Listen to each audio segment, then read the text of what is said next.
नमस्कार। जब भी देश में मंदी चल रही हो या फिर देश में गरीबी की स्थितियां बन रही हो तो सबसे पहला सवाल यही आता है कि क्यों ना सरकार बहुत ज्यादा पैसा छाप दे और लोगों को पैसा भर भर के बांट दे, क्योंकि गरीबी का एकमात्र अल्टीमेट सॉल्यूशन तो पैसा ही है ना। तो सरकार ऐसा क्यों नहीं करती है कि लोगों को पैसा छाप के वो बांट दे? क्यों आखिरकार सरकार ने हमें गरीब का गरीब ही छोड़ रखा है? इन सब के बारे में जानने से पहले आपको आरबीआई के बारे में कुछ कॉमन जानकारी जरूर जान लेनी चाहिए, क्योंकि आखिरकार नोट छापने का काम तो आरबीआई ही करता है ना। आरबीआई को नोट छापने का अधिकार reserve bank of India act 1934 के तहत मिला हुआ है। वहीं 1 रुपए का नोट वित्त मंत्रालय द्वारा जारी किया जाता है और जो सिक्के होते हैं वो सरकार द्वारा बनाए जाते हैं कॉइनिंग एक्ट 1906 के तहत। आरबीआई की स्थापना royal commission on Indian currency and finance, जिसे कि हिल्टन यंग आयोग के नाम से भी जाना जाता है, के द्वारा 1926 के अंदर की गई थी, जो कि एक प्राइवेट बैंक था। और तब से लेकर 1949 तक ये एक प्राइवेट बैंक ही था, जब तक कि इसका नेशनलाइजेशन नहीं हो गया। आरबीआई की ब्रांच भारतीय रिजर्व बैंक नोट मुद्रण प्राइवेट लिमिटेड द्वारा नोट छापे जाते हैं और प्रत्येक नोट के ऊपर एक ऐसा नोट लिखा होता है जिसमें लिखा होता है कि मैं धारक को इतने रुपए अदा करने का वचन देता हूं जितने का वो नोट होता है, और फिर उसके नीचे गवर्नर के साइन होते हैं। और ये जो गवर्नर के साइन है ना, वो इस नोट की वैल्यू को उतना बनाते हैं जितना का वो नोट है। अगर उस नोट पर गवर्नर के साइन नहीं है तो वो मात्र एक कागज का टुकड़ा ही होगा, कोई नोट नहीं होगा। भारत में कुल 4 जगहों पर आरबीआई की प्रिंटिंग प्रेस है जहां पर नोट छापे जाते हैं, जिसकी पहली जगह है नासिक महाराष्ट्र, दूसरी है देवास एमपी, तीसरी है मैसूर कर्नाटक और चौथी है सलबोनी पश्चिमी बंगाल। इन चारों प्रिंटिंग प्रेस में से नासिक और देवास की प्रिंटिंग प्रेस गवर्नमेंट के अंदर काम करती है, जबकि वहीं पर मैसूर और सलबोनी की प्रिंटिंग प्रेस आरबीआई के अंडर काम करती है। आरबीआई एमआरएस यानी कि मिनिमम रिजर्व सिस्टम 1957 के तहत नोट छापती है, जिसके अनुसार आरबीआई के पास हर टाइम पर 200 करोड़ के एसेट होने चाहिए, यानी कि 200 करोड़ की संपत्ति होनी चाहिए, जिसमें से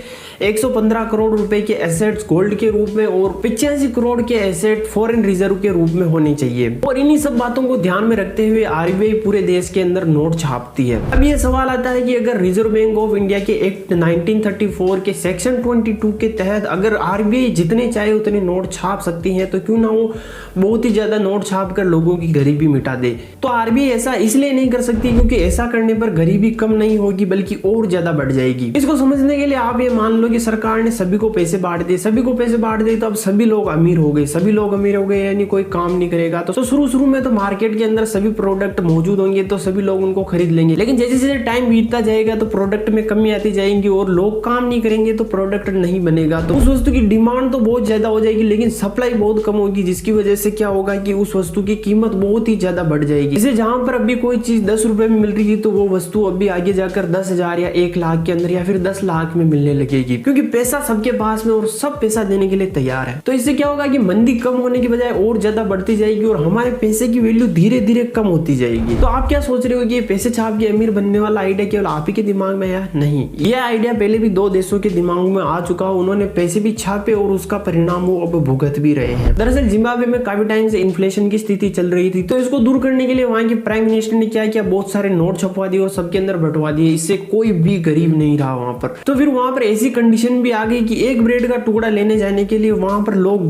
बोरे भर भर के पैसे लेके जा रहे थे, और इस बोरे भर भर के ले जाने वाली कंडीशन को ठीक करने के लिए वहां पर 1 मिलियन, 1 बिलियन और यहाँ तक कि 1 ट्रिलियन तक का नोट भी छापा गया। खैर इन सब से छुटकारा पाने के लिए अब वहां पर करेंसी के तौर पर यूएस डॉलर को काम में लिया जाता है। अब ये सवाल आता है कि सभी देश फॉरेन एक्सचेंज के रूप में डॉलर को ही काम में क्यों लेते हैं, किसी दूसरी करेंसी को काम में क्यों नहीं लेते हैं? तो इसका जवाब जानने के लिए आप पहले मान लो कि आपके पास में 100 रुपए, जिसके ऊपर लिखा होगा कि मैं धारक को 100 रुपए अदा करने का वचन देता हूँ और उसके नीचे गवर्नर के साइन होते हैं। यानी कि अगर किसी कंडीशन में आपके वो 100 रुपए कोई नहीं लेता है तो आप वो 100 रुपए रिजर्व बैंक के पास में लेके जाओगे। 100 रुपए की वैल्यू के बराबर आपको रिजर्व बैंक सोना देगा, यानी कि आपके 100 रुपए की वैल्यू के बराबर रिजर्व बैंक के पास में आपका सामान पड़ा हुआ है। जब ऐसी कंडीशन आएगी कि आपके 100 रुपए किसी काम के नहीं होंगे तो वो 100 रुपए रिजर्व बैंक लेगा और आपको उसके बदले में सोना दे देगा। अब ये वचन देश के नागरिकों के लिए तो देश पूरा करता है, लेकिन इंटरनेशनल मार्केट में ये वचन कौन पूरा करेगा? और इसीलिए 2 देशों के बीच में जो ट्रेड होता था वो पहले सोने के अंदर होता था। जैसे एक देश ने दूसरे देश से किसी चीज को खरीदा तो वो अपनी मनी उनको दे देगा, लेकिन उस मनी को दूसरा वाला देश कभी भी उस वाले से एक्सचेंज करके वहां से सोना ले सकता है। लेकिन उसके लिए शर्त ये थी कि वो देश उतने ही नोट छापेंगे जितना कि उस देश के पास में रिजर्व में सोना पड़ा हुआ है, जिसकी वजह से ये होता है कि दूसरे देश भी अपने सोने की रिजर्व से ज्यादा के नोट नहीं छाप सकते हैं। अगर उन्होंने ऐसा किया तो उनकी करेंसी की वैल्यू इंटरनेशनल मार्केट में बहुत ही ज्यादा गिर जाएगी। तो अब आप ये सोच रहे हो कि इंटरनेशनल मार्केट में ये गोल्ड वाला सिस्टम अच्छा था तो इसको बदल कर डॉलर वाला सिस्टम कहां से आ गया? तो इसका जवाब वर्ल्ड वॉर फर्स्ट के अंदर छुपा हुआ है। जब वर्ल्ड वॉर फर्स्ट चल रही थी तो दुनिया के सभी देश भरपूर मात्रा में हथियार खरीद रहे थे। वो दुनिया का एकमात्र सबसे ज्यादा हथियार एक्सपोर्ट करने वाला देश था अमेरिका। तो पूरी दुनिया का लगभग 80% reserve gold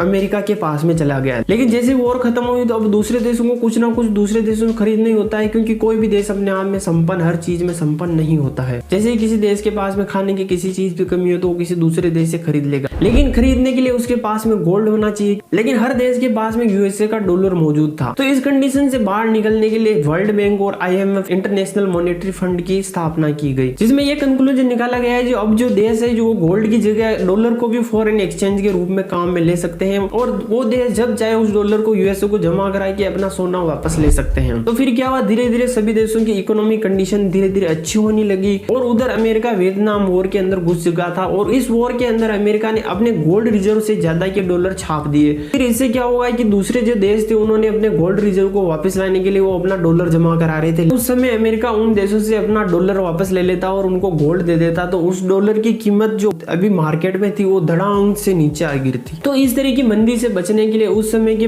American president Richard Nixon ने डॉलर से सोने और सोने से डॉलर करने वाले सिस्टम को ही बंद कर दिया। यानी कि अब लोग अपने डॉलर को सोने में बदल नहीं सकते थे, तो सबके पास में डॉलर तो था लेकिन सोना नहीं था। और रिचर्ड निक्सन के इस फैसले की वजह से लोगों को जबरदस्ती अपने फॉरेन रिजर्व के रूप में डॉलर को रखना पड़ा, न कि वो अपनी करेंसी को रख पाते। और यही मजबूरी रही कि पूरी दुनिया आज फॉरेन एक्सचेंज के रूप में डॉलर को काम में लेती है, न कि किसी दूसरी अदर करेंसी को। सो इस वीडियो में बस इतना ही। आई होप की वीडियो पसंद आई होगी। अगर वीडियो पसंद आई तो वीडियो को लाइक शेयर जरूर करना, और चैनल पर पहली बार विजिट करे हो तो सब्सक्राइब कर देना। मिलते हैं अगली वीडियो में। जय हिंद।